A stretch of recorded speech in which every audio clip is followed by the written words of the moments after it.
So last episode లో గారో almost చనిపోయే stage కి వెళ్ళాడు. ఇంకా ఇప్పుడు స్పృహలోకి వచ్చి అయినా ఇంతకీ అసలు ఏం జరిగింది అని ఆలోచిస్తాడు. ఆ మాన్స్టర్స్ తో ఫైట్ చేసిండేది గుర్తు తెచ్చుకొని తనని తానే తిట్టుకుంటాడు. అయినా అంత కేర్లెస్ గా ఎలా ఉన్నానని, ఆ తొక్కలో మాన్స్టర్స్ తో ఓడిపోయానా, అయినా నేను ఇంతకీ ఎందుకు బతుకున్నాను అని ఆలోచిస్తాడు. అండ్ ఈవెన్ టేరియో గురించి కూడా ఆలోచిస్తాడు. సో రివెంజ్ తీర్చుకోవాలి అని అనుకుంటాడు. అండ్ దానికంటే ముందు తన బ్లీడింగ్ ని ఫస్ట్ ఆపుకుందామని అనుకుంటాడు. కానీ అప్పటికే బ్లీడింగ్ ఆగిపోయి ఉంటుంది. ఇంకా తన పవర్ ని యూస్ చేసి మజల్స్ ఇంకా ఎక్కువ ఎక్స్పాండ్ చేసుకుంటాడు. ఇంకోవైపు హెడ్ క్వార్టర్స్ లో చైల్డ్ ఎంపరర్ ఇంకా మాన్స్టర్ అసోసియేషన్ ని ఎతికే పని మీదే ఉంటాడు. ఇంకా సెకింగ్ గారు అప్పుడే అదే దారిలో వచ్చి వాళ్ళ హైడౌట్ ని కనిపెట్టేసావని అడుగుతాడు. దానికి చైల్డ్ ఎంపరర్ ఇంకా లేదు అని చెప్తాడు. ఆ తర్వాత వాళ్ళిద్దరు ఎస్ క్లాస్ హీరోస్ గురించి మాట్లాడుకుంటారు. ఆల్మోస్ట్ అందరూ వచ్చేసారు, ఏదో కొంతమంది తప్ప. Like metal bat and tank top master అయితే ఇంకా హాస్పిటల్లోనే ఉన్నారు. ఇంకా డ్రైవ్ నైట్ గురించి అప్డేట్ కూడా ఏమీ లేదు. మెటల్ నైట్ రానని చెప్పాడు. ఇంకా జాంబే మ్యాన్ ట్రైన్ లో ఇక్కడికి వస్తున్నాడంట. ఇంకా silver FANG, Genos and king తో అయితే ఇంకా కనెక్షన్ ఏర్పరచుకోలేదు. అండ్ ఈవెన్ వాళ్ళని కూడా ఈ ప్లాన్ లో ఎలాగోలాగా ఇంక్లూడ్ చేయాలి అని సెకింగ్ గారు అంటాడు.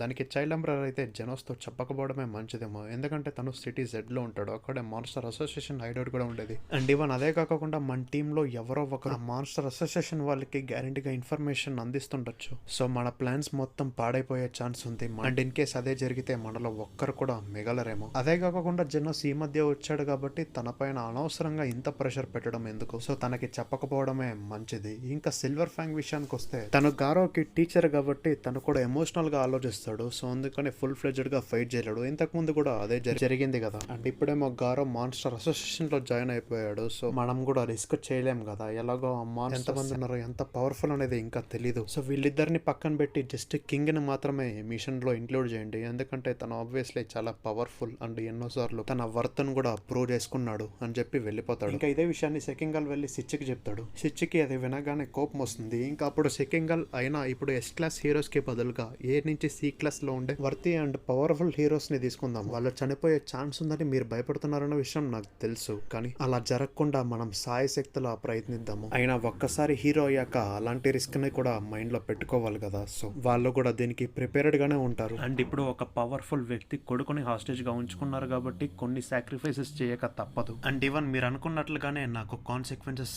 అన్ని మైండ్ లో పెట్టుకోవాలి, ఎస్పెషల్లీ వర్స్ట్ కేస్ సినారియోస్ ని. అండ్ ఇంతకు ముందు అర్థం మొత్తం నాశనం అయ్యే ఛాన్స్ ఉందని ఒక ప్రాఫెసీ గురించి మాట్లాడుకున్నాం కదా. సో అది ఇదే అయి ఉండొచ్చు. అందుకనే సాక్రిఫైస్ చేయడానికి కూడా రెడీ ఉండాలి, లేదంటే అందరం చనిపోతాం. సో అందుకనే ఈ ప్రాబ్లమ్ ని ఇప్పుడే డీల్ చేస్తే సరిపోతుంది. అందుకనే ఇప్పుడు వేరే వాళ్ళ గురించి, ఫ్యూచర్ గురించి పెద్దగా ఆలోచించకపోవడమే మంచిదేమో. సో అందుకే చెప్తున్నా, దయచేసి మీరు సిల్వర్ ఫ్యాంక్ కి కానీ లేదా జెనోస్ కి కానీ ఈ విషయాల్ని అస్సలు చెప్పకండి. అదే అందరికి మంచిది అని చెప్పి అక్కడి నుంచి వెళ్ళిపోతాడు. ఇంకోవైపు సైటమా ఇంట్లో వాటిని రెడీ చేస్తుంటారు. అంటే ఆ డిష్ రెడీ అయిందో లేదో అందరూ చాప్ స్టిక్స్ ని పట్టుకొని రెడీగా ఉంటారు. అందరూ ఒకేసారి ఆ డిష్ ని ట్రై చేద్దామని అనుకుంటారు, కానీ దానివల్ల అవంతా గాల్లో ఎగిరిపోతుంటాయి. కానీ వాళ్ళు ఎలాగో నార్మల్ హ్యూమన్ బీయింగ్స్ కాదు కదా, అందుకని చాప్ స్టిక్స్ తో వాటిని పట్టుకొని వాళ్ళ బౌల్లో వేసుకుంటారు. ఇంకా సైటమాకేమో చిరాకు వస్తుంటుంది. అందరినీ అక్కడి నుంచి వెళ్ళిపోమని చెప్తుంటారు. అయినా కానీ వాళ్ళు వెళ్ళకోకుండా అక్కడే ఒకరితో ఒకరు గొడవ పడుతుంటారు. అప్పుడు జెనోస్ కి చాలా కోపం వస్తుంది. దీన్ని చూసిన డాక్టర్ కుసెనోకి అయితే సంతోషం వేస్తుంది, ఎందుకంటే జెనోస్ కోప్పడ్డం తను ఇంతకు ముందు చూడలేదు కాబట్టి. అండ్ అలానే తనకి ఫ్రెండ్స్ ఉండడం కూడా చూసి ఫుల్ హ్యాపీగా ఫీల్ అవుతాడు. ఇంకా బ్లిజర్డ్ అయితే ఇదే మంచి ఛాన్స్ అనుకోని కుసెనోని వాళ్ళ గ్రూప్ లో జాయిన్ అవ్వమని అడుగుతుంది. కానీ జెనోస్ కి ఇది విని కూడా కోపం వస్తుంది. ఇంకా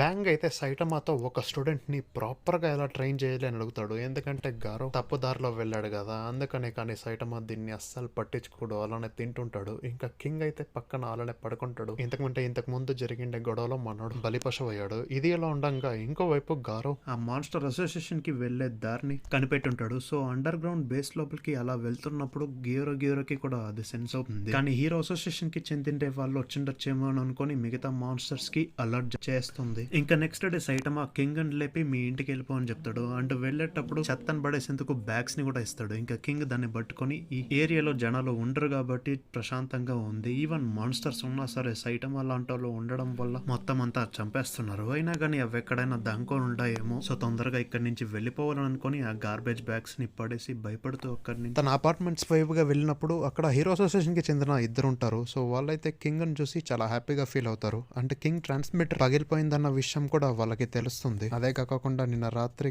కింగ్ సిటీ జెడ్ లో ఉన్నాడన్న విషయం తెలుసుకొని హ్యాపీగా ఫీల్ అవుతారు, ఎందుకంటే ఫుల్ మాన్స్టర్స్ తో ఫైట్ చేశాడేమో అనేది వాళ్ళ ఫీలింగ్. అదే కాకుండా తన షర్ట్ పైన నిన్న రాత్రి పడిండే ఆ కర్రీ మార్క్స్ ఉంటాయి కదా, దాన్ని చూసి బ్లడ్ అని అనుకుంటారు. అండ్ ఈవెన్ కింగ్ నిజం చెప్తాడు కూడా, అయినా కానీ వాళ్ళు అస్సలు నమ్మరు. ఆ తర్వాత హెడ్ క్వార్టర్స్ కి తొందరగా వెళ్ళాలి పద పదండి అని పిలుచుకోపోతారు. ఇంకోవైపు నరినికి ఫుల్ గా భయపడిపోయి ఉంటాడు. ఎందుకంటే ఆ ప్రైవేట్ స్క్వాడ్ ని పంపించింటాడు కదా, వాళ్ళ నుంచి ఎటువంటి అప్డేట్స్ లేవు. 2 గంటలకు ఒకసారి అప్డేట్ చేయమని పంపించినా సరే, ఒక్క రాత్రి మొత్తం గడిచినా సరే ఇంకా ఒక్క అప్డేట్ కూడా రాలేదు. అంటే అంత అడ్వాన్స్డ్ వెపన్స్ సూట్స్ ఉన్నా సరే ఆ మాన్స్టర్స్ చేతిలో ఓడిపోయారేమో. అంటే ఆ మాన్స్టర్స్ అంత పవర్ఫుల్ అనమాట.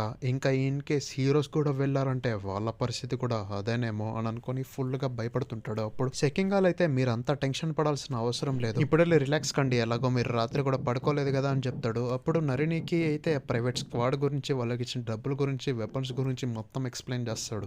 అండ్ ఆ మాన్స్టర్స్ కూడా చాలా పవర్ఫుల్ ఏమో, వాళ్ళని ఎలా డీల్ చేయాలి అని టెన్షన్ పడుతుంటాడు. అప్పుడే ఎస్ క్లాస్ హీరోస్ అక్కడికి వచ్చి, మీరేం టెన్షన్ పడకండి, వాళ్ళని తాట తీసేదే మా పని, మాకు డబ్బులు కూడా అక్కర్లేదు, ఆ మాన్స్టర్స్ ని చంపేసి మీ కొడుకుని చాలా జాగ్రత్తగా తీసుకొస్తాము అని చెప్తారు. అండ్ ఇంకా చైల్డ్ ఎంపరర్ కూడా మాన్స్టర్ అసోసియేషన్ హైడౌట్ ని కనిపెట్టేసి ఉంటాడు. అందువల్ల ఎస్ క్లాస్ హీరోస్ అందరినీ పిలుచుకొని వచ్చింటాడు. అంటే కింగ్ ఇంకా అక్కడికి వచ్చిండట్లేండి. టార్నాడో అయితే మీరు వెళ్ళి రిలాక్స్ కండి అని నరినేకిని పంపించేస్తుంది. ఆ తర్వాత వాళ్ళందరూ స్ట్రాటజిక్ మీటింగ్ పెడతారు. అండ్ అందులో ఉండే వాళ్ళకి సెకింగాల్ ఇలా చెప్తాడనమాట, ఆ గోస్ట్ టౌన్ లో మాన్స్టర్ అసోసియేషన్ హైడౌట్ ని కనిపెట్టేసాం కదా, సో దాని లోపలికి వెళ్ళడానికి మల్టిపుల్ ఎంట్రీస్ ఉంటాయి. సో మనం కూడా డివైడ్ అయిపోయి వెళ్ళేదే బెటర్, అంటే అందరూ ఒకే రోడ్ ద్వారా వెళ్తే రిస్క్ ఎక్కువ కదా, సో అందుకనే ఈ ప్లాన్ వేసాము. ఇంకా అదే కాకుండా మీ అందరికి ట్రాన్స్మిటర్స్ కూడా ఇస్తాను. సో దాంతో ఏంటంటే లొకేషన్ కూడా తెలుస్తుంది. అండ్ ఈసారి ఏది ఏమైనా సరే ఈసారి ఎలాగైనా ఆ కుర్రాడిని కాపాడే తీరాలి. అండ్ ఈ మల్టిపుల్ రూట్స్ ద్వారా మీరందరూ లోపలికి వెళ్తారు కదా, సో ఇన్ కేస్ ఏదైనా మాన్స్టర్ గానీ బయటకు వస్తే బ్యాకప్ గా బయట హీరోస్ కూడా ఉంటారు, వాళ్ళు ఆ మాన్స్టర్ సంగతి చూసుకుంటారు. అండ్ ఆ బ్యాకప్ గా ఉండే వాళ్ళని కూడా ఎలాంటి వాళ్ళని పిక్ చేసుకున్నామంటే ఎవరెవరైతే టైగర్ లెవెల్ మాన్స్టర్స్ ని ఓడించగలరో వాళ్ళని చూస్ చేసుకున్నాము అని చెప్తాడు. అప్పుడు టార్నడో, అయినా మీరు బ్లిజర్డ్ ని కూడా పిలిచారా అని అడిగేసరికి సెకింగాల్ అయితే అవును పిలిచాము, అయితే ఏంటి అని అడుగుతాడు. దానికి టార్నడో, తనకేదైనా జరిగితే నీ అంత చూస్తా, అయినా తనని పిలవకపోవడమే బెటర్ ఏమో, ఎందుకంటే నేను ఇక్కడ ఉన్నా కాబట్టి మొత్తం డేంజర్ ని నేనే చూసుకుంటా, I am not in danger, I am the danger అని చెప్పేసరికి సెకింగాల్ కూడా దాన్ని ఒప్పుకుంటాడు. ఇంకోవైపు టేరియోని తీసుకెళ్ళడానికి రిప్పర్ అక్కడికి వస్తాడనమాట. అప్పుడు వగన్మా అయితే ఏంటి తనని మాత్రమే రిలీజ్ చేస్తున్నారా అని అడుగుతాడు. దానికి రిప్పర్ అయితే లేదు నేను తినతో కాసేపు ఆడుకోవాలి, అయినా తినని కాపాడేందుకు ఏ హీరో కూడా రాడు, ఎందుకంటే తిని ఇక్కడ ఉన్నాడన్న విషయం ఎవ్వరికి తెలీదు అని చెప్తాడు. ఇంకోవైపు వాళ్ళ అసోసియేషన్ లోపలికి గారో వచ్చింటాడు కదా, సో ఎవరబ్బా అని చూడడానికి మాన్స్టర్స్ వెళ్ళుంటాయి, వాటినైతే చాలా ఈజీగానే ఓడించేసి ఉంటాడు. అండ్ వెళ్ళిండే మాన్స్టర్స్ నుంచి ఎటువంటి రెస్పాన్స్ రాకపోవడంతో ఇంకొన్ని మాన్స్టర్స్ అదే దారిలోనే వెళ్తాయి.